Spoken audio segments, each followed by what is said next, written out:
Hi, this is a quick video to show you how to optimize your Power BI capacity with Fabrics.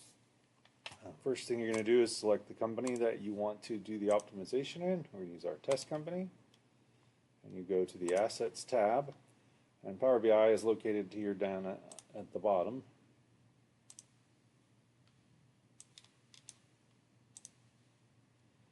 Once you get the Power BI item listed, you can click the Edit pen to get to the features. You can see there's two different features listed here.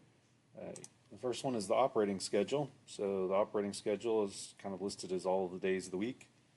And then the starting time is 10:30 a.m. and the stop time is 1:30 p.m. So if you want to change this to a different schedule, for instance, we'll get it to start at 8:40.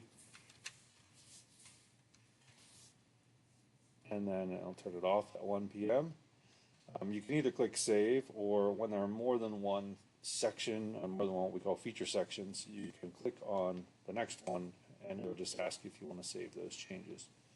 Skew scaling gives you the ability to say, hey, if my Power BI capacity's performance exceeds the thresholds that you put here, in other words, if the CPU of the capacity gets over 65%, and say the memory gets over 70, we'll go to 80%, then I want you to scale it up. And inversely, if the memory and CPU get to 25% and 26% effectively, I want you to scale it back down.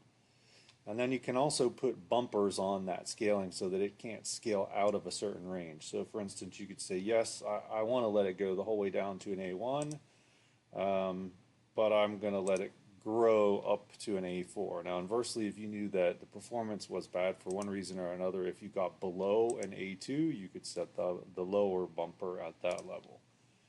But we're going to leave it at that. And then quick scaling is looking at the 15-minute window to override your historical trends. So it uses machine learning to do predictive scaling if you don't turn on quick scale.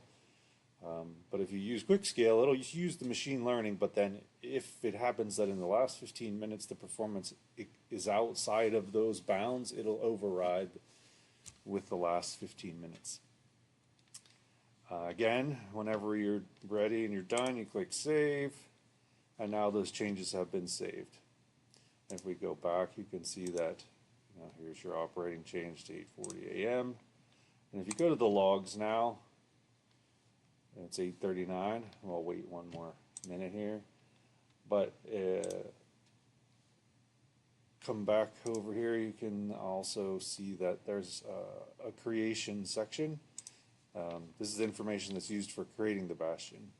And you can also apply tags. So for instance, if you wanted to put some tags, this one has a test tag with Power BI create. Say I wanted to add an additional tag, which was department production. Again, click save. And those changes will be pushed up to Azure for you immediately. So again, you can see it came to the operating schedule at 8:40 a.m. So it's starting Power BI because that's what you told it to do. And we changed the tags so you can see it immediately forces those tags up to Azure. I click again, you'll see the progress of those. You can see that Power BI, here's the command sent to start Power BI and the response from Azure, and then here's the application of the tags. So updating the tags and the response from Azure. And that's how you optimize Power BI.